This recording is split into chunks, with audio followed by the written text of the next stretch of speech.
So, ladies and gents, before we move on to dessert, we are going to do a couple of speeches, and it gives me great pleasure to introduce Trevor to say a few words. All right, calm down. Calm down, calm down. It's got to put the bins on, I can't read the wife's writing. What's it say? Right. Oh, bloody dress. Right, we've had a few bad years of COVID and everything, a few ups and downs, haven't we? We've finally got to it. We've finally got you here. Lots of emotions. What else can I say? No. It's a novel. Right, you've always brightened up our lives, me and your missus, me and your mum. But too bright sometimes. When you leave a room, turn the lights off. We're not a landing strip for Manchester Airport, OK?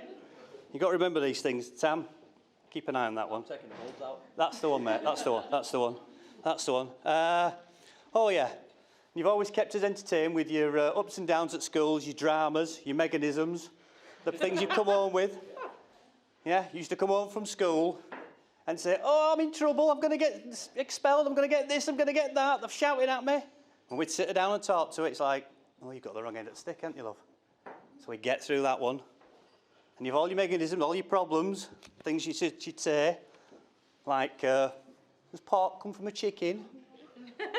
Yeah, she firmly believes that pork comes from a chicken, don't you? Yeah? Yeah, she has a volcano under Tameside. And there was one time, you remember when you came home from school, and you said, Dad, they've been telling me at school, they've taken the word gullible out of the dictionary.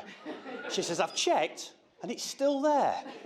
Why would they say that? Well, we sat down for hours. What does gullible mean? She gets it, and, yeah, but why would they say it? We went round and round, didn't we? Until you eventually, I think you eventually got it. What other ones have you done?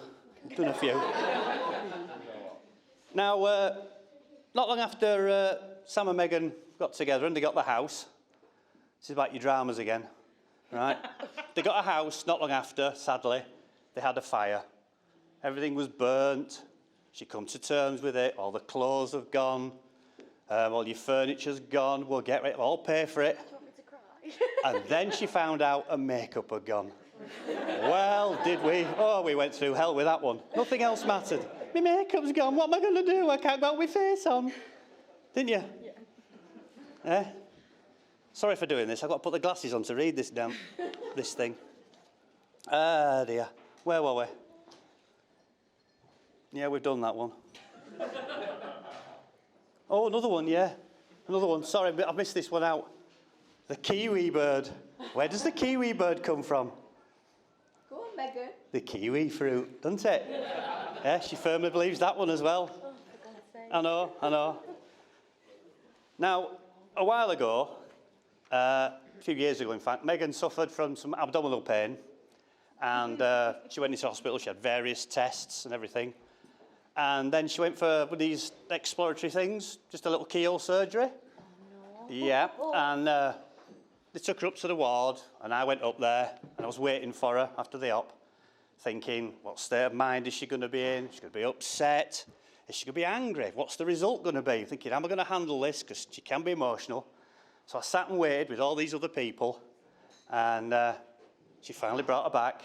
The doctor came over. Everything's clear, Megan. Everything's sweet. No problems there. Thinking, yippee. I was just going to say something to her. I looked down. She lifted the covers off the bed and she went, where's me chuffy knickers? They've nicked me chuffy knickers. She didn't say chuffing, obviously. It was a bit of a commotion on the ward, wasn't it? Yeah. Where's me chuff? It's like, oh, Megan. Oh, bloody glasses. That's all for effect, is that? Hey, dear. Sorry about reading all this. So, I'd like to officially welcome Sam to the family. Son-in-law. Officially. I think there's a little summit in there, mate. And welcome Rachel, Mark and Jacob also to the family. Yeah? You're next, mate. Now, do you want to have a look? Yeah. I've been told I've got to open it. Yeah, you've got to open it, mate. Have a good look at it. That's the one. What's it says? You had a plonk? No, what? Oh.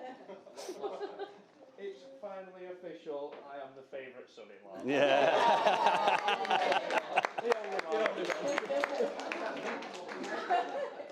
Now, when I first met Sam, I met him at Megan's 18th bash in Manchester. And he left with the spoons, he left a pint to come and meet me and say hello.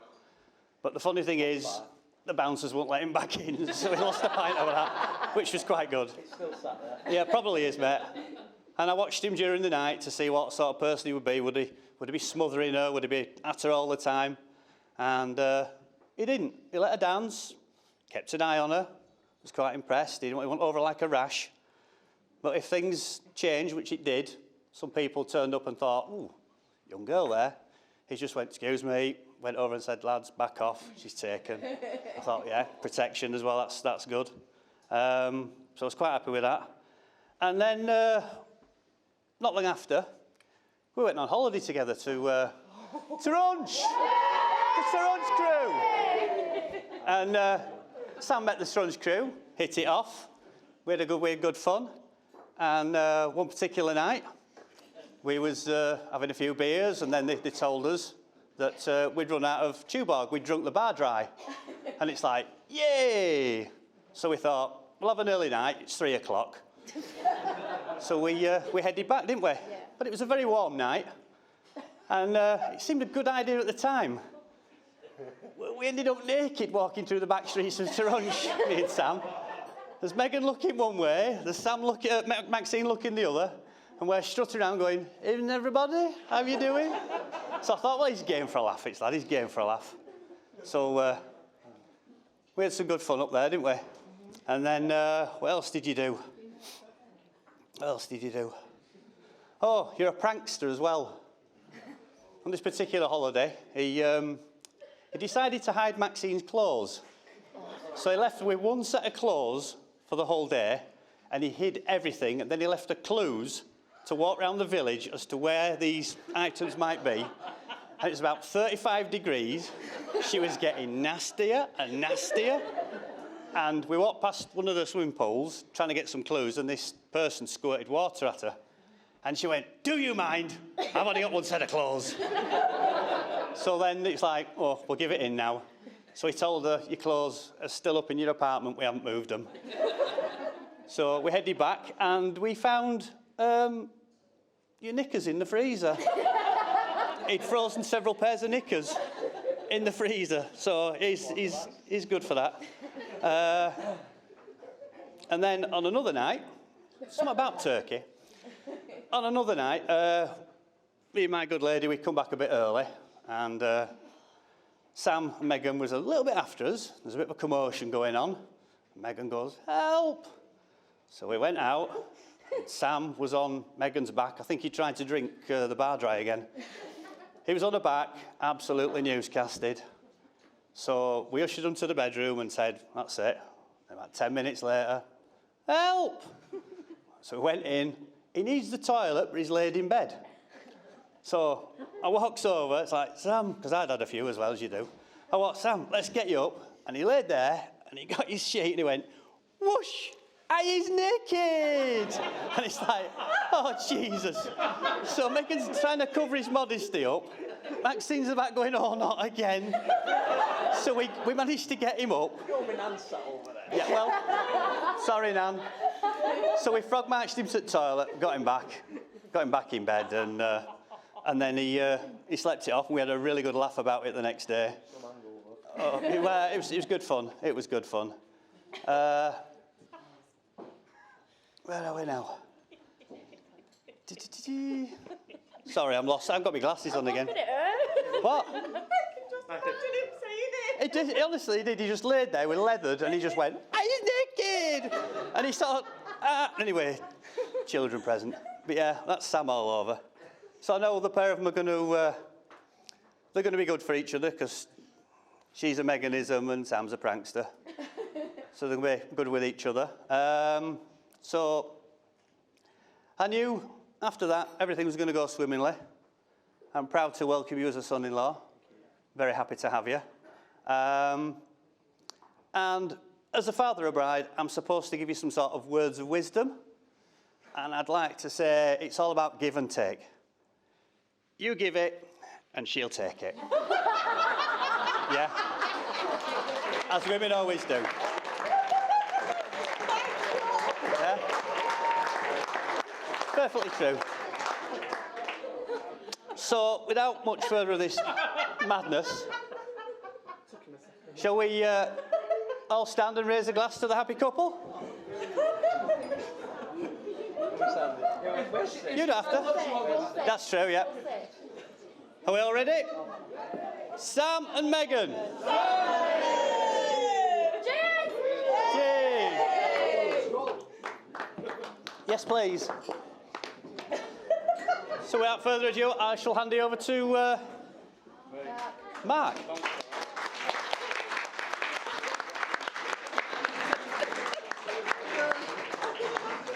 Right, I'm going to take these off so I can't see anybody. That'll suit me down at the ground.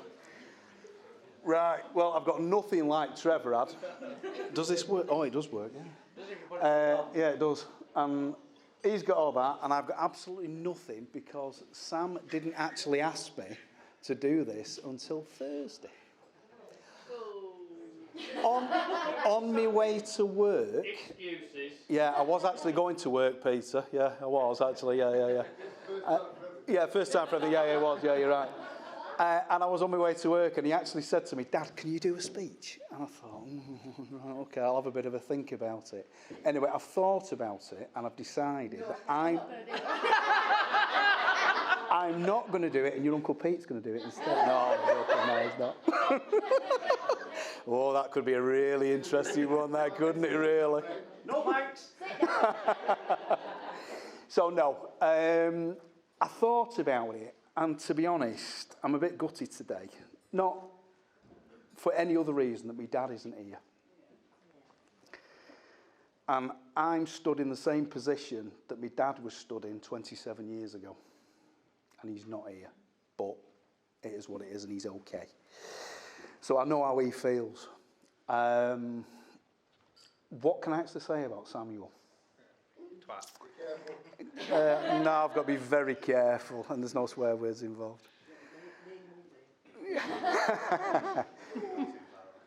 Sam came into the world, and Sam was late. And that trait sort of carried on throughout his life. Sam's always late. And no, you were never bang on time. And I think he gets it from his Auntie Nick. Because his Auntie Nick I think Auntie Nick works across the sun. Auntie Nick never turns up on time either. In fact, Wednesday we went to do the favours at Megan's, and he was late. And he sort of rocks up, "Where have you been?" "Well, I've just been here, there, and everywhere." And then he said, I'm going to stay at our house. I'm going to stay at yours, Dad, on Thursday, so I'm ready. "What time are you going to get there?" "Early evening, Dad." "What time did he turn up?" "Just before bedtime." 9:45 he turned up. Yeah, we're old, you see. So this sort of, yeah, he was always late. Anyway, what I would also like to say about Sam is that he's very caring, he's very considerate, and he'll do anything for anybody. And I'm going to tell you a story. The first time we took Sam on holiday, in fact, no, it was the second time we took him on holiday, and we took him to Thalos in Rhodes. And I think he was about 3, or there and thereabouts, because Rachel was actually pregnant with him. And lucky me, yeah, I know, yeah, lucky me. Yeah, we should have stopped at 1, yeah. You were just the practice. Yeah, Don't worry. Yeah, you were yeah. Anyway, and there was a hotel in Thalos, and there was a jeweller's right in the middle of reception. And I'd said to Rachel, "I will buy you an eternity ring while we're away." And this was before the time of chip and pin and all that, and you had to pay cash for everything. So I said, right. So we were near, well, it was the second day before we were actually about to leave. And we decided that I'd go to the cash machine to get the cash to pay for the ring because they were altering it. So Sam, being 3 years old, said, "It's all right, Dad." And he said, "I'm going to come with you and I'm going to protect you because you're going for this money." He'd actually been poorly right through the holiday because it was very hot. And we spent most of the holiday sat in reception on the air conditioning units because every time he went out, he just wilted. He was like a flood. So we decided that we'd walk down to the cash machine, which was a couple of 100 yards from the hotel, because there was no cash machine actually in the hotel reception itself. So we walked down, and I got him ready, and he had his little shorts on, and he had his little sandals on, and he'd got his T-shirt on, and he'd got his... It was a check hat, and it was a baseball cap, but it was checked. So I rubbed him with cream. Right, we're going to be okay. We'll go down. So off we set off, and I've got him walking down the road with him, and he's babbling on with himself, and we're going to do this, Dad, and we're going to go to the cash machine. Anyway, I'm walking along, and the next thing, I hear, "Dad, Dad, Dad," and I'm taking absolutely no notice because he's been babbling on with himself, and I've just ignored him. And as he's walking along, I've got him there, and I'm walking along, and I'm just looking around like that. And the next thing, "Dad, Dad, Dad, Dad, Dad," and I'm like, "Oh, just shut up. I just need to go to the cash machine. Just shut up." Anyway, I looked down, and because he'd not eaten a great deal over the holiday, and he'd been a little bit poorly, he'd lost a bit of weight. So as he's walking along, these lovely shorts that he had on had slowly slipped down his legs. And it got to the point where he's walking along the pavement and he's like a penguin. Because he's got his shorts all the way down here. And the next thing, he actually tripped and fell because the Velcro on the shorts had got stuck to the Velcro on his sandals. And he went...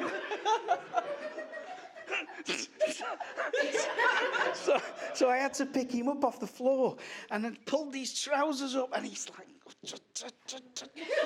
Anyway, we went to the cash machine, we got the money, we walked back, we paid for the ring, and then the day after we left, and he came home in a Thomas Cook blue blanket because he'd actually thrown up all over himself, all over the plane.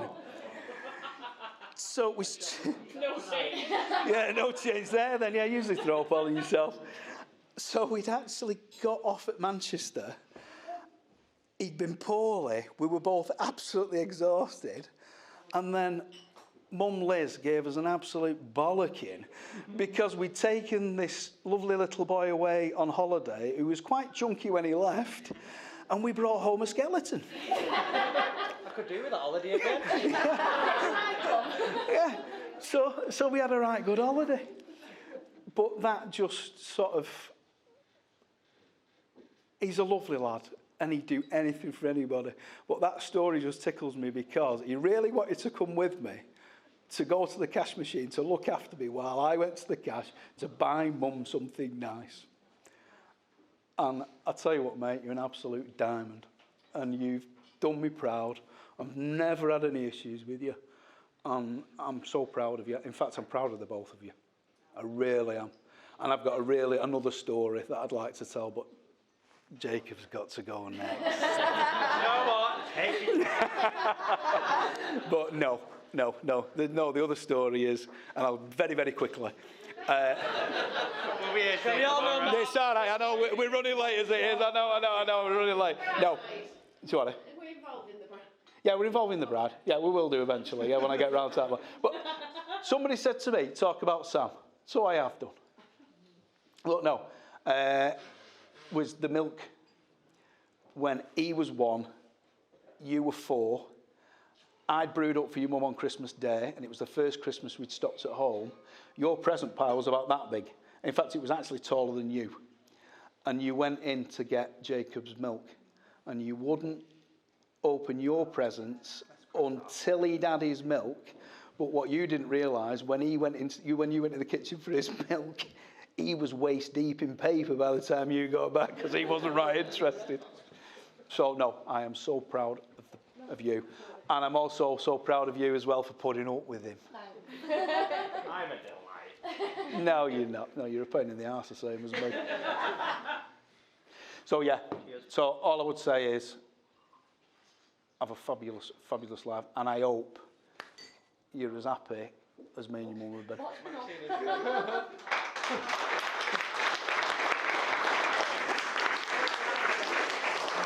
And on that exciting note, it's your turn, mate.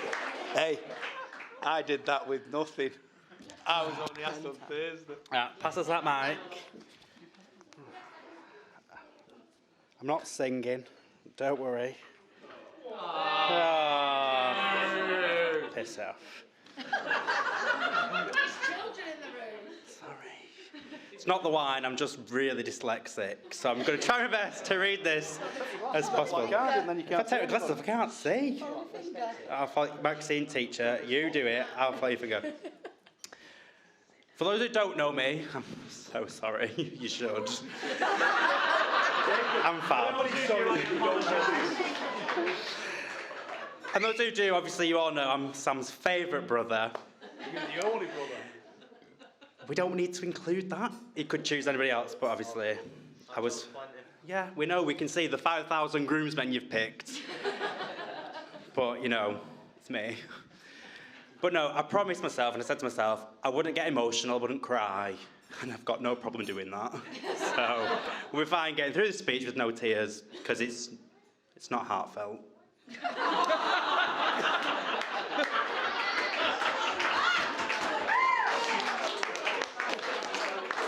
You know, when Sam asked me to best man, I was like, woo, yes. And Megan said to me, look, just please talk about for a good 5 minutes about how great and how much I love you two. So it's Lydia's turn to talk now.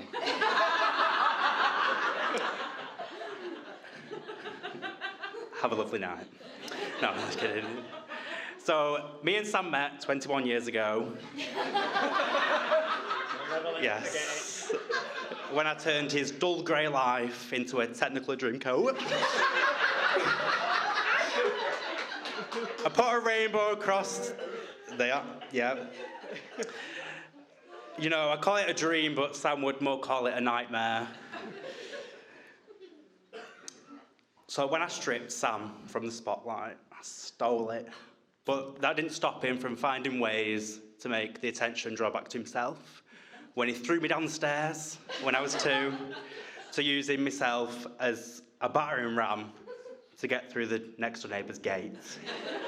Both leading me in A&E. 4 times. And you say you love me, but we'll get past that another time. Maxine, where's your finger?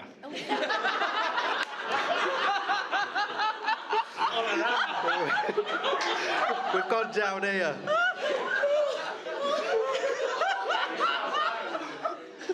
So me and Sam have lived together for many years. So am I. So me and Sam lived together for many years as partners in crime, but most of the time, I was the victim in all of it.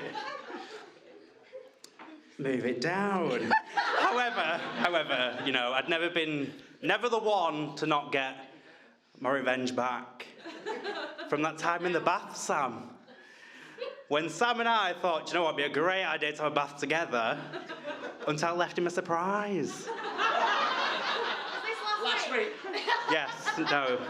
Leaving a surprise with a squishy brown mess. That Sam suddenly thought, oh, do you know what, I'll just pick it up. I'll pick it up and I'll squeeze it. Didn't you, Sam? Yes, you did. The brown shard in the toilet, yes.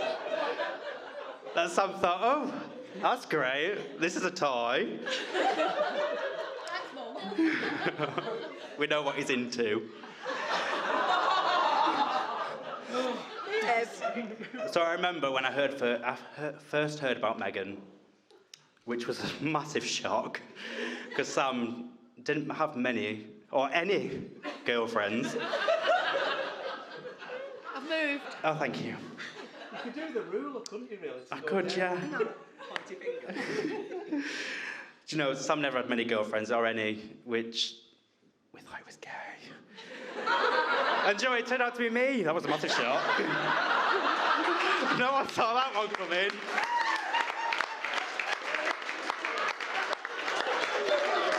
You know, from being in the choir as a snowman. We all remember that one. But no, you know, when I first heard about Megan, I thought, girlfriend, a disease. And you know, Megan, she is a disease, and as we've seen today, she is terminal. We've got her for life now. But no, yeah, no cream or antibiotics could get rid of Megan. But 20 chicken nuggets and a cheeseburger keep her at bay. You know, they keep her quiet. You know, you'll never know she's in the room until you don't feed her. She gets hangry. She is a gremlin. However, you can feed this one after midnight. But no, I remember the day Sam proposed, like yesterday. Because not only was it a special day for Megan, it was a special day for me. Because I woke up with half a chicken schnitzel and a ripe banana. Yeah, where did you put the banana, though? In the bathroom. What a great night that one was. But no. You're here. Yeah, I'm here. Yeah, you're there. Yeah. But no, I'll never forget a very special sister-in-law that I love so much. Thanks for writing that one. But no, Meg, you look stunning. And the dress I picked looks amazing. And I will be borrowing it. And down. But no, you know, it's You're missing that bit out. Am I sure? After a long wait. Oh yeah, it's been a long way. A long way to celebrate the day today with you both. And you know what, Megan, your dress is stunning. And it makes such a change from the pants you normally wear in the relationship. Because we both know Sam can't say no. But no, honestly, you look beautiful. As do I. So we hope that the photographers get all the best angles tonight, because Megan will be using these photos for the next 30 years. In 3 days, she'll post on Instagram, 3 days since I met the love of my life and married him. In 2 weeks, best day of my life. And in 1,372 days, she'll put best ever, best man's speech. But no, obviously onto Sam. No, being serious now, like, I am so, so proud of you and what you've achieved. You really deserve all the stuff you've worked for. And I couldn't wish for a better brother. Just squeeze a tear out for the content. No, but honestly, I've always looked up to you. Not only because you're taller than me, and you're shorter than me in my heels. Well, yeah, smart and grandma's, yeah. But no, realistically, I do love you so much. You've done that. Oh, we've got mixed up now. You've got mixed up. Does it say turn page? Grandad. Oh, we'll go for you. But no, you've always been there for me. You have, like, fishing me shit out the bath. That was a great experience, and always driving me places and being there for me. But not only am I proud of you, I had to mention that Grandad John would also be very proud of you. And I know, yeah. And I know that, he'll be with you today, as he would have done anyway, But even though we fight like cat and dog, you truly are the biggest brother, and I couldn't wish for anybody better. From refusing to open your Christmas presents until I was fed, and halfway through mine. Not only am I proud of you for marrying such an amazing woman, even though I hate to, I'm going to gag, hate to admit it. Oh, I love you as well. You're truly my best friend. Thanks for writing that one, Sam. But, you know, Sam, you've come so far and not lost much hair. Which we can all appreciate. Well, much. We saw it flapping in the wind. That one strand, it was holding on. But no, I'll forever look up to you. And I want to stress how proud Mum and Dad are, even though you've exhausted their bank account.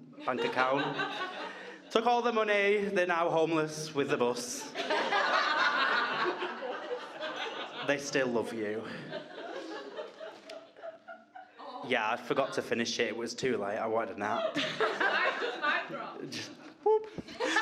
No, but honestly, I love you both, and I'm really happy for you. And I'm proud. Right, Lydia, it's your turn.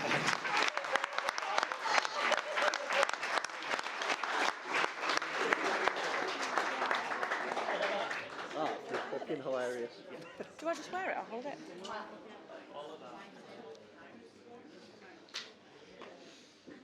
Oh, but I have to put it on. Oh.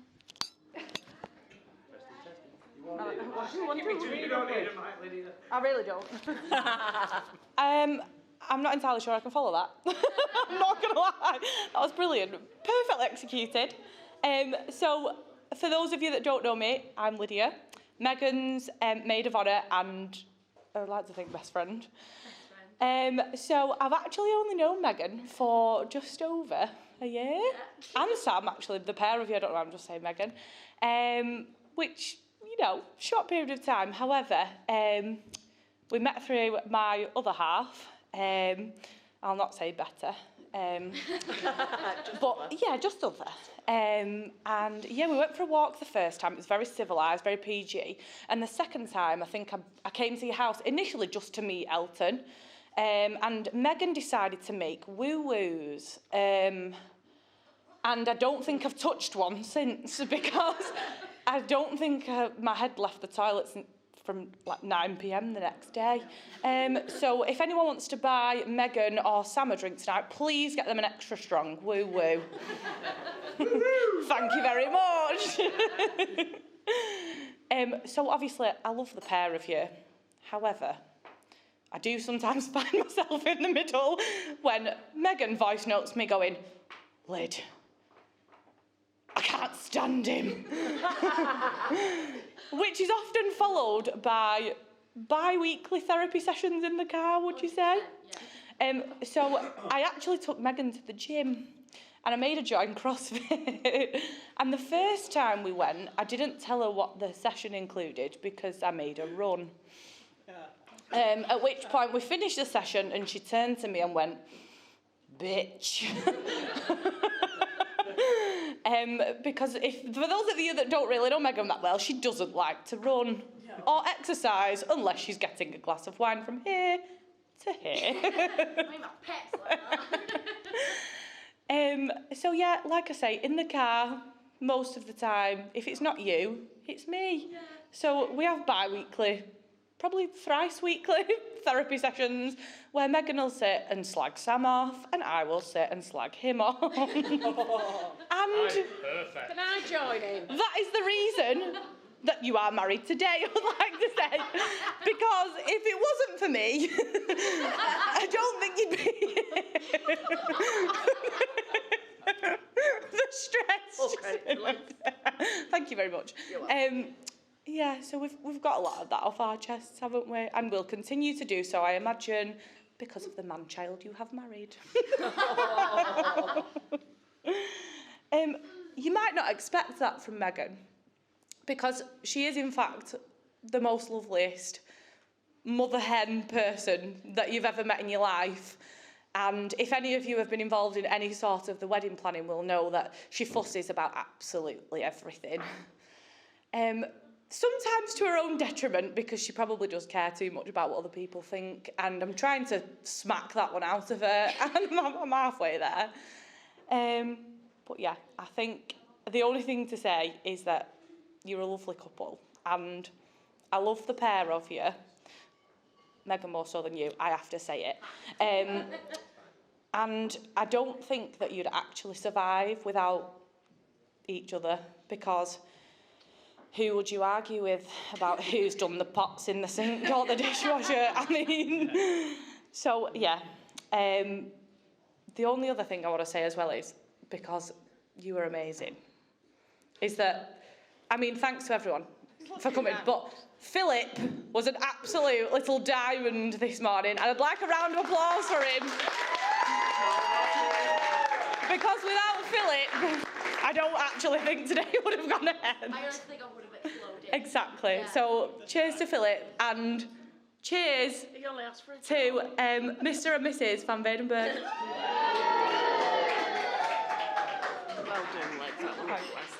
No one else is talking. Oh, sorry. No one else is talking. It's actually the groom now, so... no one else. It's just the groom. So, I'll pass it over to you, Mr. Groom. To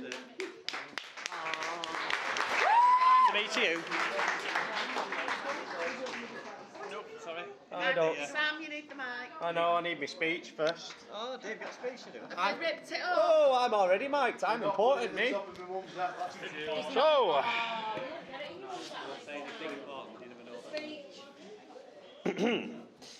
No. I apologise for reading off my phone. I've not memorised it. So, I'll try and keep this shortish because I know we're really excited for dessert. Woo! Everyone loves a pudding. So, the diet's been that long, I plan to turn into a pudding. And that's the first and the only shit joke. It's brilliant how many of us could be here today. Myself and Meg are really overwhelmed with the turnout. But I'd also like to think about people that also couldn't be here.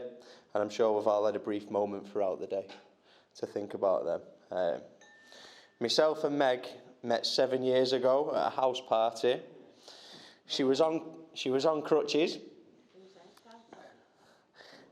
which knowing Meg now is no surprise. I don't know if you know, but she's had her appendix out. Oh, for God's sake. Is it Joe and Pete's fault then? Yeah, it's Joe and Pete's fault. Yeah. Thanks, Joe and Pete. That's why we're here today. Big waves over there. So yeah, she had her appendix out, and I should have known. But don't worry, because that's all you'll hear for a while now. It's like the fire all over again. The first words Meg ever said to me was, "Hiya, I'm really sorry. I don't know you, but can you hold my keys and my phone?" I should have known she'd just made me into a forever handbag. As she never goes out with a handbag, and I've always got pockets. I'd like to thank Maxine and Trevor for welcoming me into the family. Not that they had much choice in the matter. I'm like a stray, and once you feed me, I'm never going away. I'd like to thank Trev for his amazing speech. Yeah, thanks for that. You're welcome. There was some little points that they're not true. 100%. No, they're definitely true. I'd like to thank my dad for that little speech. I know I put him under pressure with it being Thursday. Do you want to do a speech? And my brother, who now thinks he's a comedian, and he's just resigned from Bloom. I think he just wants to be a drag queen. Well, a drama queen and a drag queen, yeah. Yeah, I need Maxine's finger. Come on, where's your finger? It's all right, because I'd have to hold it here to see it anyway. I'd also like to thank my parents on behalf of us. Without these four amazing people, we'd never be able to do what we've done today. Where am I? It's been like the thing of the day, this one. I can't read. There, your dad's jeans. Yeah, my dad couldn't read before, could he? I'd also like to thank Bob, my best man, obviously his speech. Whenever you're ready. I know. Would you like me to finish I know. No, you're all right. Oh, don't get on that, man. I'd like to thank the lads for their roles in guest relations today and the task of keeping the groom sober. Although this speech you won't realise I was sober. And I'd like to thank the bridesmaids for today, making Meg's day so special. You all look lovely, by the way. And Lid's speech was bang on. And finally, I'd like to thank my amazing wife. You're my proudest adventure, so thank you for that. I thank you for letting me make this today happen, and letting me make that title happen of being my wife. Thank you for being my best friend, the best doggy mum for our perfect little family. Else love you almost as much as I do. So grab your drinks. Stop me rambling on because this speech has been absolutely horrendous. And raise your glass to the newest Mrs. V.